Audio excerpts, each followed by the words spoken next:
창세기 22장 8절. 오늘은 또 23장 넘어가기 전에 잠시 정리를 좀 하고. 창세기 22장 8절. 오늘은 배움과 공개입니다. 같이 읽게 창세기 22장 8절 같이 읽읍시다. 아브라함이 이르되 내 아들아 번제 헌물로 쓸 어린 양은 하나님께서 자신을 위하여 예비하시리라 하고 이처럼 그 사람이 함께 가서 기도합니다.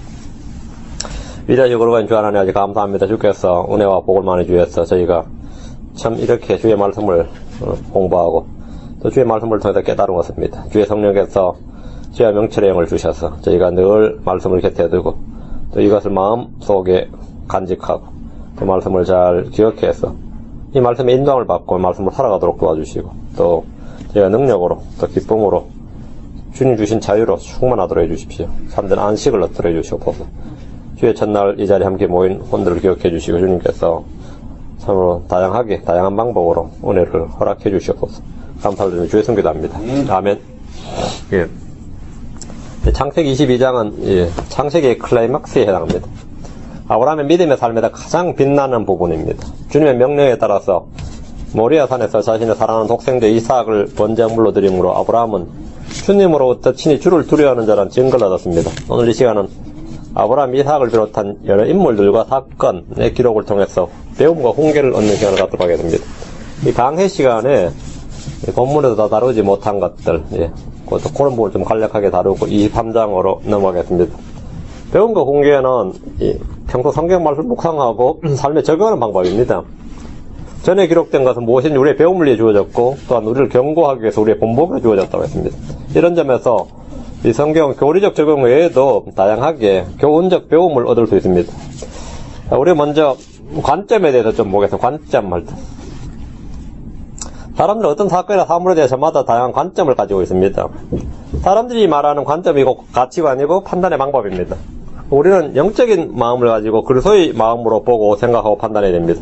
자, 소돔이란 도시가 하나 있습니다. 소돔이란 도시가 있는데 소돔이란 도시를 보는 관점이 여기 등장인물이 다 다릅니다. 롯은 소돔을 어떻게 봤습니까? 롯이 본 소돔이 어떠냐? 롯한테 물으면 주의 동산 같고 에집트 땅 같은 저 훈장소, 이게 롯이 본 소돔입니다. 롯에게 소돔은 살고 싶은 장소 1위 뭐 이런 거죠. 너무나 편리하고 살고 싶은 도시 1위, 모든 게 갖추어진 살고 싶은 장소, 살고 싶은 도시입니다. 천사들에게 소돔은 성도들을 속박하는 장소고 주님의 심판을 위해 예비된 장소였습니다. 주님에게 소돔은 어떤 장소였어요? 게으름이 풍성하고 불법과 교만이 충만하고 사악한 도시. 그들의 죄인들이 사악했다. 사악한 도시. 사악한 죄인들이 사는 도시. 주님이 보는 소돔은. 주님은 소돔으로부터 부르짖음을 들었고 그들의 죄가 심히 중하다고 하셨습니다. 롯의 부인에게 소돔은 어떤 장소예요? 롯의 부인에게 소돔이 거긴 살만하냐 물으면 어떻게 했어요? 롯의 부인에게 소돔은 떠나고 싶지 않는 도시고 자신의 딸들과 재산이 모두 다 있는 애정의 도시였습니다.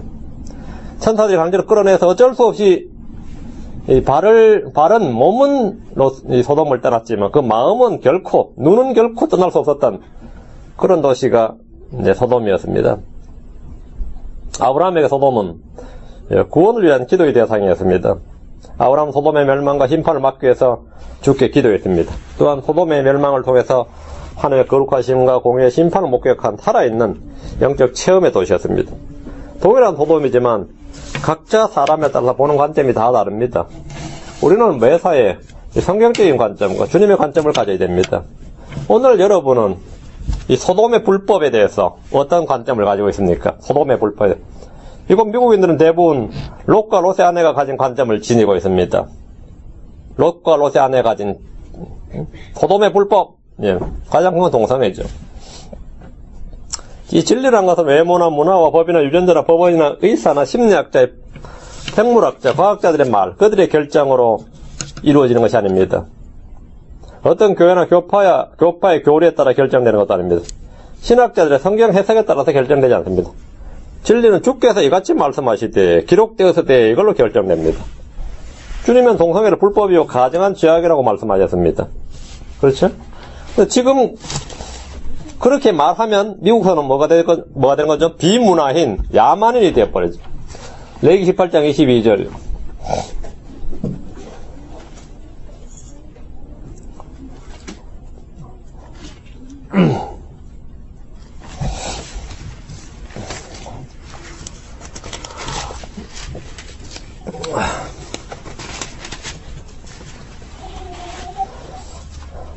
너는 여자와 함께 눕는 같이 남자와 함께 눕지 말라. 그것은 가증한 것이니라.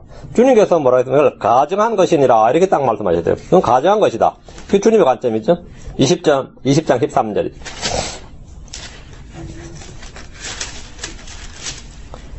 이게 주님의 관점이고, 또 남자가 여자와 함께 눕듯이 남자와 함께 누우면 둘 다 가증한 짓을 행하였으니 반드시 그들을 죽일지니 그들의 피가 그들에게 돌아가리라. 이게 주님의 관점이에요. 동성애에 대한 주님의 관점입니다. 오늘 생물학자나 심리학자나 뭐 법의학자나 뭐 어떤 뭐 사회적 관점을 가진 사람들이 그것은 그게 아니다. 이렇게 아무리 말을 해도 그건 진리가 아닙니다. 성경이 말하는 게 진리죠. 주님은 동성애를 불법이요 가증한 죄악이라고 말씀하셨습니다. 주님은 동성애를 뭐 수치스러운 애정에 보내두신 결과다 이렇게 말씀했습니다. 수치스러운 애정에 보내두신 결과다. 주님은 동성애를 가지고 뭐랬습니까? 하나의 왕국을 상속받을 수 없는 죄라고 말씀하셨습니다. 우리는 이러한 성경적 관점을 분명하게 붙들어야 됩니다.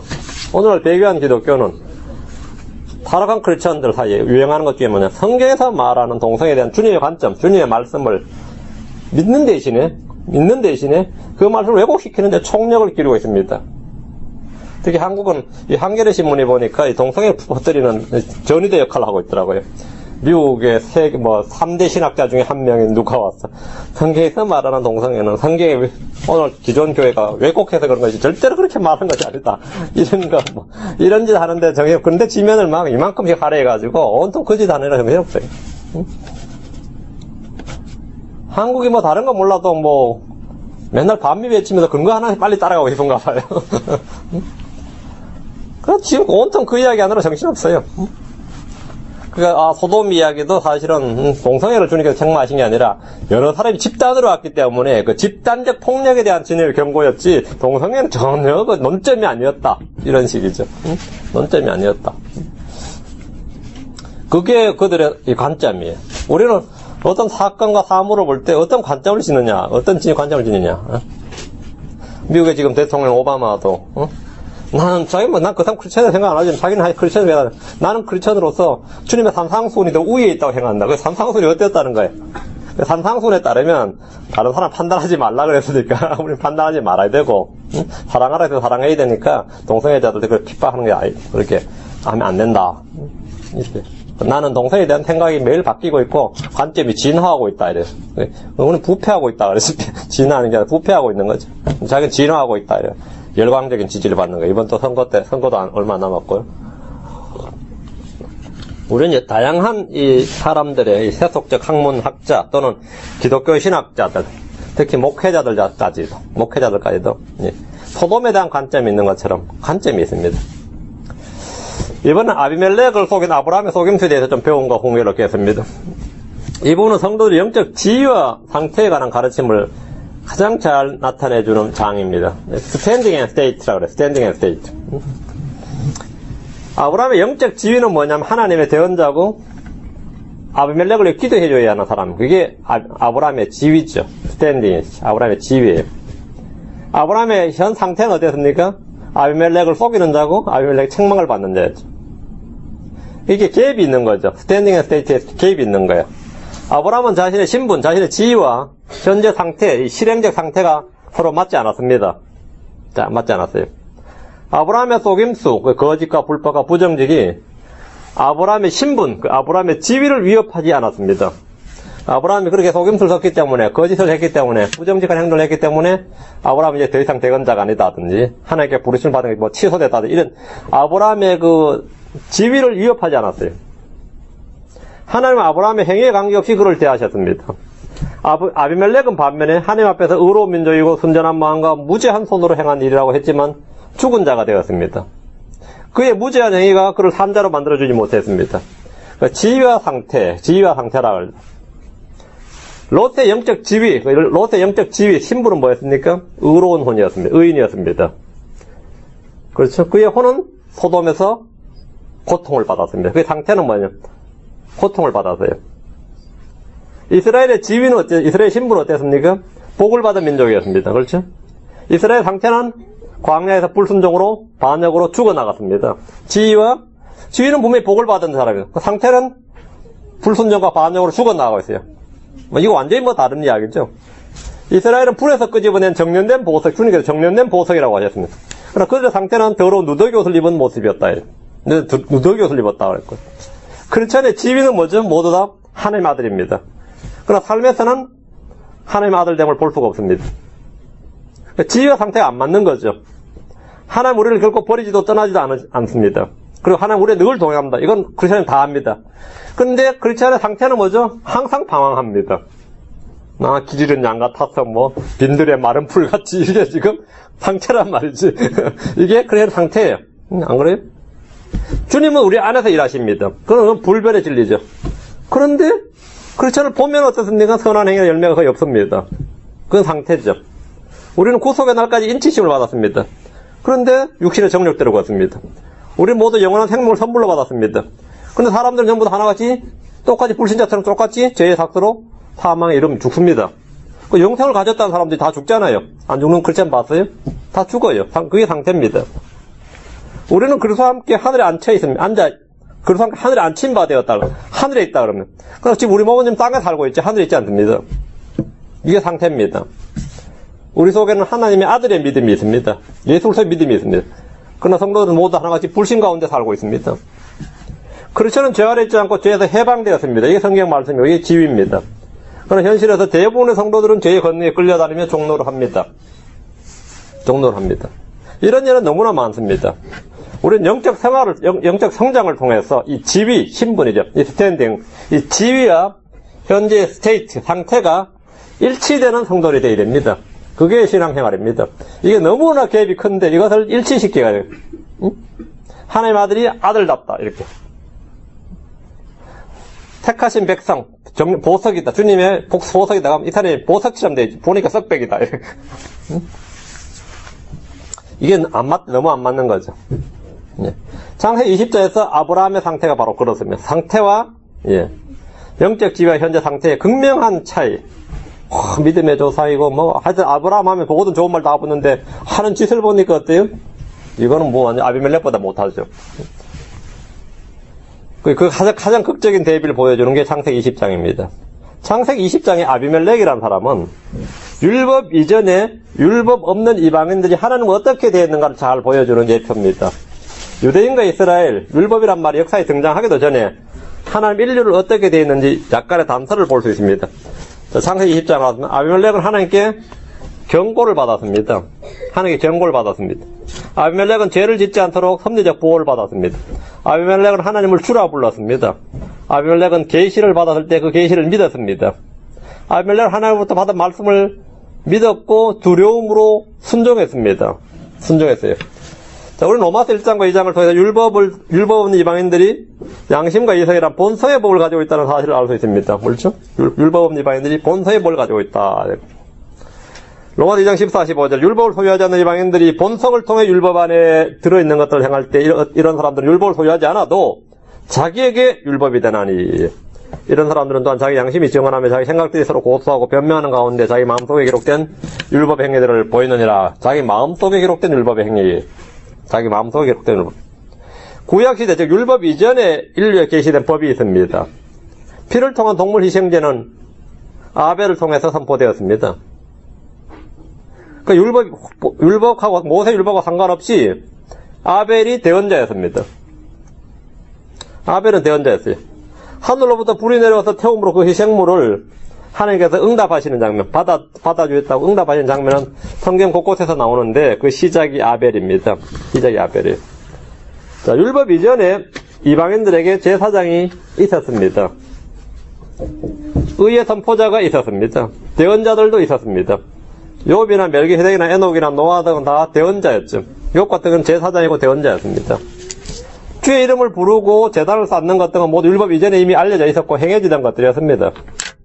하나님의 말씀이 성경을 통해 기록되기 전에 말씀을 받아서 선포하고 그 말씀을 일용할 양식보다 귀히 여기는 그런 사람도 있었습니다. 하나님의 말씀을 더 일용할 양식보다 귀히 여기는 사람이 있었어요. 그때 아직 율법을 받기도 전에.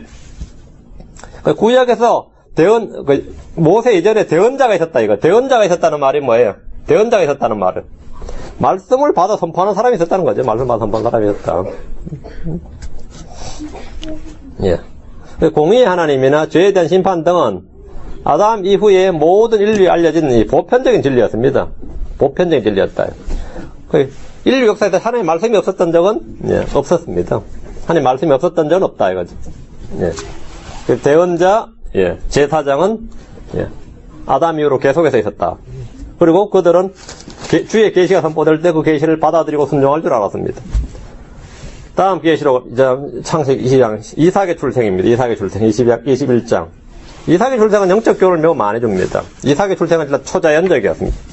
얘는 거듭남을 예표합니다. 리제너레이션, 거듭남을 예표합니다. 사라와 하갈, 이삭과 이스마엘은 갈라디아서 4장 19절 31절을 통해서 이들이 보여주는 진리가 이제 신약에서 정확히 나옵니다. 하갈은 신의 산이고 율법이다 그랬죠. 예, 갈라디아 4장 24, 25절입니다. 전에 한번 하갈 때는 좀 자세히 다루었던 것 같은데, 예, 갈라디아 4장 24절, 25절.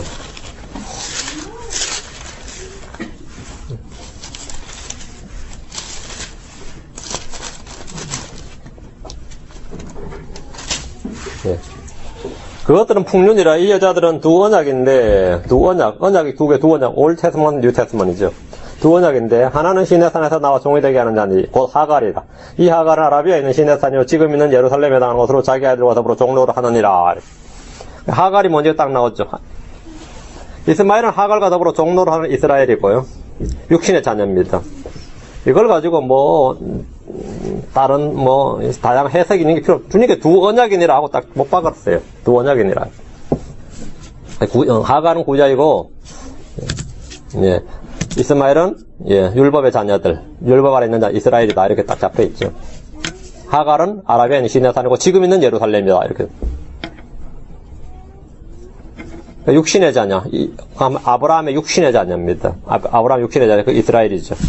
사라는 뭐죠? 위에 있는 예루살렘 자유하는 여자입니다. 이삭은 야곱의 자녀고 성령으로 태어난 아들입니다. 크리스천을 말합니다. 이삭의 출생으로 누가 쫓겨납니까? 이삭의 출생으로 하갈과 이스마엘이 쫓겨납니다. 이삭의 출생으로 말미암아 공령하는 게 아니라 둘 중에 하나예요. 이삭이 없었을 때까지만 아브라함의 집에 누가 거했어요?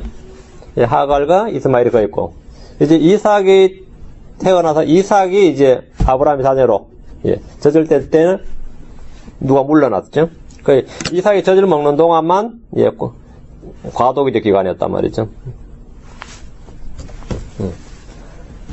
주님께서는 이스마엘이 아니라 이삭을 상속자로 지정하셨습니다. 지정해 주셨습니다. 그리고 아브라함에게 아브라함은 이스마엘을 상속자로 삼기를 원했지만 하나님께서는 아니다. 내 몸에서, 그 다음에 사라의 몸에서 날 자식, 이삭이 상속자다 이렇게 지정해 주시고 쫓아내라고 하셨다. 쫓아내라고. 이삭은 어머니 사라의 젖을 먹고 자랐습니다. 교회는 말씀의 젖을 먹고 자랍니다. 교회는 말씀의 젖을 먹고 자라요. 이스마엘은 이삭이 태어나자 조롱하고 핍박을 했습니다. 이스라엘은 교회가 탄생하자 조롱하고 핍박을 했습니다. 초대교회는 유대인들의 극심한 박해를 받았습니다. 언제까지? AD 70년까지. AD 70년 이후로 이제 박해를 할 수가 없는 거죠. AD 70년까지 박해를 받았어요. 아브라함은 이스마엘을 하갈과 더불어 집에서 내보냈습니다. 하나님은 AD 70년에 유대 땅에서 그들을 완전히 쫓아내셨습니다. 요거는 AD 70년에 유대 땅에서 완전히 쫓아내셨는데, 이건 뭡니까? 이스마엘과 하갈을 아브라함의 집에서 내보낸 것 같은 거죠. 완전히 쫓아내셨죠. 예. 그래서 하갈과 이스마엘이 이제 쫓겨나니까 뭐 했어요? 바로 어디가 정착한 게 아니라 방황을 했습니다. 광야 하갈과 이스마엘 둘 다 부엘세바에 방황을 했습니다. 유대인들이 AD 70년 이후로 세상에서 뭐 했죠? 계속 2000년 동안 방황을 합니다. 쫓겨난 이스마엘은 하갈과 이스마엘은 광야에서 물이 없어서 죽게 되었습니다. 근데 하갈이 먼저 죽게 된 게 아니라 이스마엘이 먼저 죽게 되었어요. 광야에서 죽게 되었어요. 그죠? 죽게 되었습니다. 물이 없어서. 쫓겨난 유대인들은 온 세상에서 거의 죽게 되었습니다. 죽게 되었어요. 그 사람들 다 죽은 줄 알았어요. 이스라엘이 끝났다 죽은 줄 알았어요. 그런데 이스마엘은 죽으면서 나무 밑에서 죽어가면서 뭐라고 말을 했는데 하나님의 그 음성을 들으셨어요. 이스라엘도 마찬가지로 하나님께 자기 민족을 살려달라 이스라엘의 그 고통의 신음찬 음성을 주님이 들으셨어요. 하나님 죽어가던 이스마엘의 음성을 들으셨다. 이거예요. 자, 창세기 21장 17절에 했죠. 하나님께서 그 아이의 음성을 들으시니라 그랬죠. 하나님께서 누구의 음성을요? 그 아이의 음성을. 하갈의 음성을 들은 게 아니라 누구의 음성을 들었어요? 이스마엘의 음성을 들었다고. 그 아이의 음성을 들으니라. 하나님의 전사가 하늘에서 하갈을 불러 그녀에게 이르시되 하갈아 무엇이 너를 괴롭게 하느냐 두려워하지 말라. 하나님께서 그 아이가 있는 곳에서 그의 음성을 들으셨느니라. 하나님 고통받으며 울부짖는 이스라엘의 음성을 들으시고 그들을 회복해 주셨습니다. 그리고 하갈은 샘을 발견했습니다. 이스라엘은 생수의 근원이요 샘이신 예수를 발견합니다. 언제? 거의 죽을 때. 완전히 죽게 되었을 때. 그 생수의 샘인 예수를 발견하는 게 언제입니까? 대환란 때죠. 집에서 가져왔던 물은 금방 떨어졌습니다. 집에서 가져왔던 물은 금방 떨어졌어요. 이스라엘 소위 말하는 자신들의 뿌리니 유산이냐 하는 것들은 금방 떨어집니다. 그건 금방 떨어져요. 예수 그리스도로 말미암지 않고 그것은 지속되지 않습니다. 진정으로 필요한 것은 병에 든 물이 아니라 샘이었습니다. 주님 우리에게 생수의 샘, 생수의 강이십니다. 사라와 하갈은 신약과 구약, 은혜와 율법이라는 관계이지만 또 이제 영적으로 적용해서 이제 성령과 육신, 믿음의 의와 육신의 행위란 이런 관점에서 볼 수 있습니다.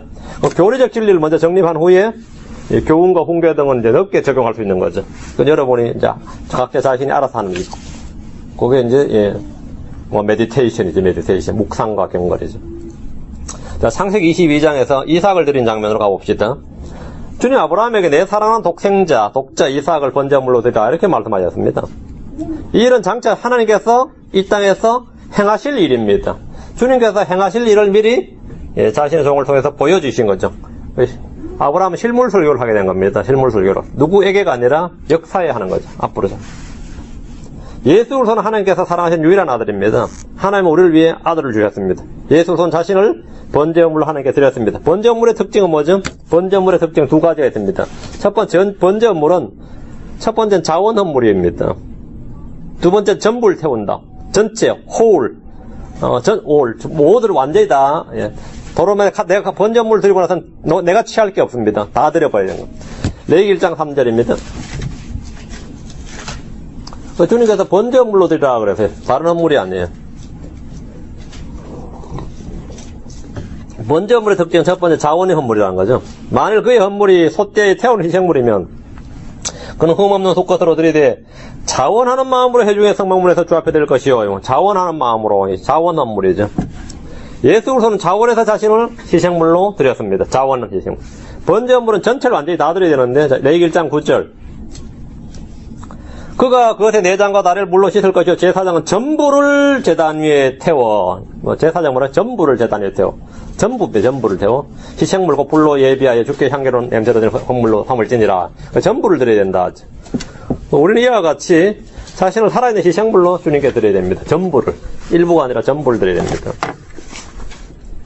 이삭은 예수 그리스도의 모형입니다. 모리아 산은 주의 언약궤가 놓인 장소이고 오르난의 타작마당, 주의 언약궤가 놓인 장소고 성전 건축이 시작된 곳입니다. 이삭은 죽기까지 순종을 했습니다. 이삭은 자신의 죽음 앞에서 아버지 아브라함과 싸우거나 거역하지 않았습니다. 만약 이삭이 그때 그 나이 또래에 말이에요. 30살이나 먹은 30대 이삭이 아브라함한테 아버지 왜 이러시오 하면은 아버지가 이삭의 발걸음을 쫓아가겠어요? 힘을 당하겠어요? 이삭이 순종을 한 거예요. 완전히 순종을 한 거죠. 이삭은 자신의 죽음 앞에서 아버지 아브라함과 싸우거나 거역하거나 논쟁하거나 내가 납득할 수 있게 해주시오 이러지 않았대요. 그냥 순종을 했어요. 거역하지 않았다 이거죠. 아브라함은 아버지 하나님의 모형입니다. 아브라함은 멀리서 그 장소를 바라봤습니다. 그렇죠? 아브라함은 멀리서 봤다. 이거 지리적으로 물론 멀리 공간을 말하는 거고, 근데 성경에서 예수님은 아브라함은 멀리서 예수로의 나를 봤다 그랬죠. 하나님 아버지께서 자신의 아들을 아끼지 아니하시고 우리를 위해 내어주셨습니다. 나무는 이삭의 등에 있었지만 불은 누구에게 있었어요? 불과 칼은 아버지 아브라함의 손에 있었습니다. 불과 칼은 아버지의 손에 있었다. 나무에 걸린 순양은 대속물입니다. 이삭의 제단이 나무에 올려졌지만 하나님께서 그 일을 중단시키셨습니다. 하나님 이삭 대신에 어린 순양 한 마리를 예비해 주셨습니다. 순양은 구렁이에 빠져있거나 덫에 걸려있는 모습이 아니라 뿔이 덤불에 걸려 있었습니다. 덤불에 걸려 있었습니다. 이 말은 순양의 머리가 가시 덤불로 쌓여 있었던 걸 말합니다. 가시관을 쓰신 주님을 보여줍니다. 아브라함과 이삭이 돌아온 것은 부활을 예표합니다. 아브라함 아들 이삭을 드릴 때 하나님께서 이삭을 다시 살리실 것을 믿었습니다. 그래서 주저없이 아들을 드린 겁니다. 이삭은 아버지의 손에서 죽어도 자신이 다시 살아날 것을 믿었습니다. 아브라함의 믿음도 믿음이지만 이삭도 마찬가지. 예수로서는 부활을 바라보며 십자가의 수치를 개의치 않고 죽으셨습니다. 아브라함은 주님의 전능하심을 잘 알고 있었습니다. 죽은 태의 소유자인 사라의 몸에서 아들이 출생했듯이 번제로 드린 후에도 다시 살아날 것을 믿었습니다. 예수로서는 창에 찔리고 그 혼이 지옥에 던져졌지만 죽음에서 다시 일어나셨습니다. 자, 나아기입니다. 나아기는 죄인을 예표합니다. 나아기는 죄인을 예표합니다. 산의 입구까지, 아브라함의 집에서 브엘세바에서 산의 입구까지는 나무를 지고 간 게 누굽니까? 나아기였습니다. 그런데 나아기는 산에 오르지 못했습니다. 우리는 우리의 죄를 지고 갈보리 산까지 갈 수 있습니다. 갈보리에서 나아기의 등에 있던 나무를 자신의 몸에 옮겨진 이삭과 같이 우리의 모든 짐은 주님께서 자신의 몸에 옮겨지십니다. 나아기의 등에서 이삭의 등으로 옮겨진 짐처럼 우리의 모든 죄의 짐은 예수께로 옮겨집니다. 자, 여기서 스탑하고 주님께서 이삭의 몸, 나아기 등에 있던 나무를 이삭의 등으로 옮긴다. 예수님께서 우리의 연약함과 질병과 죄와 불법을 모두 다 짊어지셨습니다. 마태복음 8장 17절에 이것은 대언자 이사야를 통해 말씀하신 것을 성취하려 하심이니라. 이르시되 그가 친히 우리의 연약함을 담당하고 우리의 질병을 짊어졌도다. 우리의 연약함을 짊어졌도다. 히브리서 9장 28절에 이와 같이 그리스도께서 많은 사람들의 죄들을 담당하시려고 단 한 번 들이주셨으며 죄들을 담당하셨다. 자기 어깨에 짊어지셨다 이거죠. 아브라함이 어떤 이유에서든지 나아기와 청년들을 멈추고 산에 오르지 못하게 했습니다. 아들 이삭을 위해서라도 무거운 나무를 나아기에 지우거나 청년들이 옮기도록 명을 하고 돌아가라고 하든지 어디 가서 기다려 하면 될 텐데 그러지 않았어요. 여기서 멈추고 이삭에게로 옮겨 실었습니다. 그 이삭의 등에 나무를 올려놓고 이삭이 자기 나무를 지고 간 거죠. 누가복음 23장 26절 빌라도의 관정에서 골고다까지 갈보리까지 십자가를 지고 간 사람이 한 명 나옵니다. 누굽니까? 누가복음 23장 26절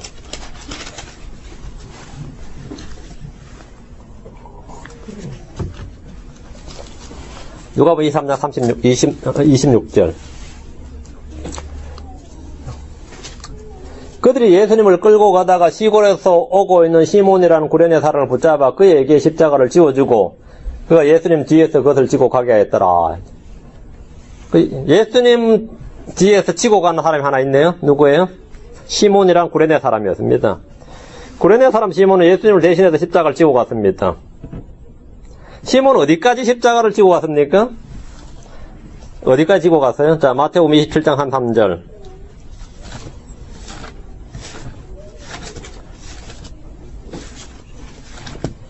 마태복음 27장 33절 네.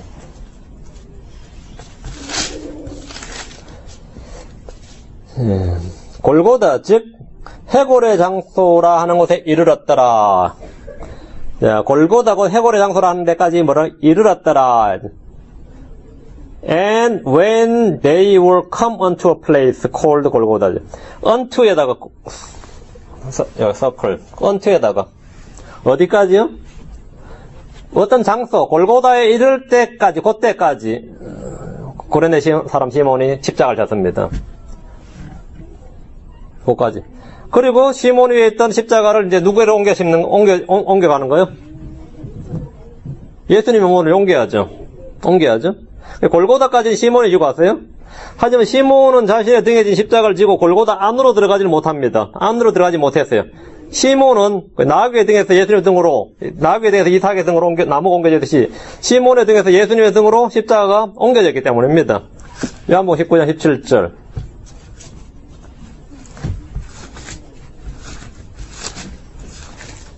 자, 해보려는 장소에 이르렀을 때 시몬은 스탑하고 시몬의 십자가가 이제 예수님 몸으로 옮겨지는 거죠. 요한복음 19장 17절. 요한복음 19장 17절. 그분께서 자기 십자가를 지고 회골의 장소라는 곳으로 나가셨는데 이것은 히브리어로 골고다라더라. 우리말로 지금 잘 안 사는군요. into a place, into에다가 circle. And he bearing, he bearing his cross. 자신의 십자가를 지신 그분께서는, 이게 이제 주어예요. went forth, 나아가셨다. into a place called place of skull. 시몬은 unto a place. 그 장소까지 갔어요. 그 장소에 이르러서는 into a place 누가 한 거죠? 십자가를 지고 가시면 누구예요? 예수님 있죠.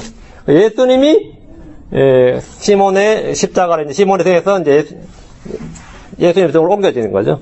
구레네 사람 시몬의 등에 있던 십자가는, 그 나무는 아들 예수 그리스도의 등으로 옮겨졌고, 예수님은 자기 십자가를 지고 골고다 언덕 안으로, 골고다 그 십자가 장소 안으로 들어가셨습니다. 이삭이 모리아 산 안으로, into the mountain, 그 산 안으로 들어간 것과 동일합니다. 이것이 예표적 진리입니다. 됐죠? 이렇게 나아가기는 시몬이 예. 이삭은 산에서 들여졌으나 살아서 돌아왔습니다. 그러나 우리는 이삭의 이야기를 더 이상 볼 수 없다가, 자, 창세기 23장, 22장에서 이삭 이야기 끝나고 창세기 23장에서는 이삭이 안 나오죠. 한참 뒤에 언제 나와요? 창세기 24장 저 뒤로 나오죠. 언제 나오냐? 이삭은 십자가 번제물로 들여졌다, 다시 돌아왔다까지 하고 나서 이삭은 안 나옵니다. 그러다가 안 나오다가 언제 나오냐면 리브가를 맞이하는 장면에서 이삭이 나와요. 리브가를 맞이하는 장면에서 이삭이 다시 나옵니다. 이삭은 죽음에서 부활한 후에 한동안 시간이 지난 후에 자신의 신부를 맞이할 때 다시 등장합니다. 예수는 부활하신 후에 한동안 지난 후에 자신의 신부를 맞습니다. 자신의 신부를 맞아요. 그 리브가는 교회를 얘기하는 겁니다. 예수는 이삭은 리브가를 맞을 때 다시 이제 등장을 하죠. 아브라함은 주님의 말씀에 순종한 후에 덤불에 걸린 순양을 봤습니다. 주님의 말씀에 순종하기 전까지 우리는 주님이 보여주시는 어떤 것도 볼 수 없습니다. 주님이 말씀해 주시고 보여주셔야만 순양이 보이는 겁니다. 하갈은 주의 음성을 듣기 전까지 곁에 있던 샘을 보지 못했습니다. 게하시는 눈이 열리기 전까지 자신들과 함께 있던 주의 군대를 보지 못했습니다. 발람은 눈이 열리기 전까지 자기가 타고 있던 나귀도 알아보았던 주의 천사를 보지 못했습니다. 엠마오로 가는 제자들은 자신들과 동행하며 대화를 나누던 그분이 예수 그리스도심을 알아보지 못했습니다. 이스라엘은 자신들의 속죄 헌물이고 대속물이신 어린 양 예수 그리스도를 지금도 알아보지 못하고 있습니다. 못하고 있어요. 그래서 주님께서 요한복음 9장 41절 예수님께서 그들에게 이르시되 너희가 눈 멀었다면 죄가 없으리라. 지금 너희가 본다고 말함으로 너희 죄가 남아있느니라. 본다고 말하는 거짓말이죠. 예수를 못 보고 있단 말이죠.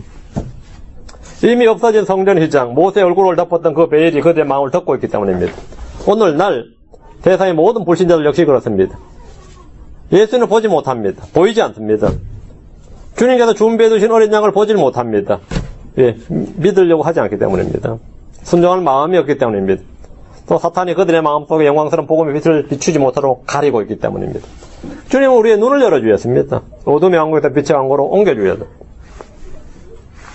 양은 덤불에 뿔이 걸린 채 꼼짝하지 못하고 있었습니다. 덤불에 뿔이 걸린 채 꼼짝 못했죠. 아브라함이 잡을 때까지 도망가지 못했습니다. 아브라함이 잡아가지고 끌고 뿔을 잡고 이제 아브라함이 끌고 나왔겠죠? 덤불에 걸린 순양을 끌고 나왔을 때 그냥 끌려 나와서 죽은 거죠. 뭐 발버둥 치고 한 게 아니라. 우리의 죄를 담당하신 예수 그리스도는 가시덤불 속에 걸린 양처럼 사방에 둘러싸여 있었고 온전히 죽음을 맞았습니다. 갈보리대 십자가는 예수님이 피할 수 없는 것이었습니다. 죄인들은 그분의 몸을 십자가에 못 박았지만 그분의 몸이 단단히 십자가에 못 박히게 했던가. 예수님의 몸을 십자가에 단단히 못 박히게 했던 그것은 뭐였냐? 하나님의 사랑이었습니다.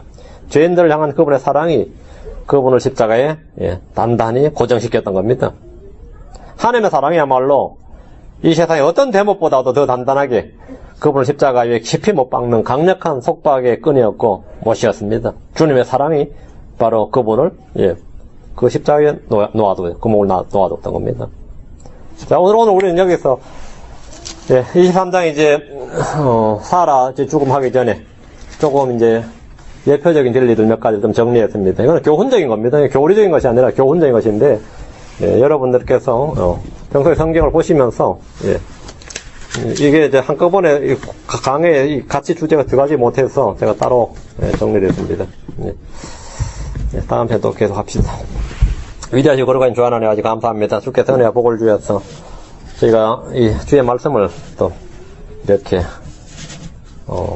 직접 펼쳐서 주께서 무엇이라고 말씀하시는지 보고 있습니다. 하나님 저에게 늘 영적인 마인드, 스피리추얼 마인드를 주시고 또 그리스도의 마음을 주셔서 주님께서 보시고 주님께서 생각하시는 그대로 그 마음과 일치할 수 있도록 해주시길 원합니다. 주께서 판단하신 말씀의 판단의 그 법도를 저희가 받아서 주께서 죄라고 하신 것을 죄, 주께서 가증한 것이라고 한 것은 가증한 것으로, 주께서 의라고 하신 것은 의라고 하고, 주께서 선하다고 한 것은 선하다고 하고, 악하다고 한 것은 악하다고 할 수 있는 그런 동일한, 주님과 동일한 판단력, 지혜와 분별력을 소했도록 해주시옵소서.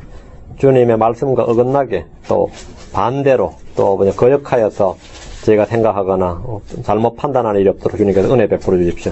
늘 영적인 지혜와 분별력을 넘치게 부어주셔서 성경에 기록된 말씀이 성령을 통해서 저희 안에서 강력하게 말씀해 주시고 역사해 주시옵소서. 감사드리며 주의 성기도합니다. 아멘.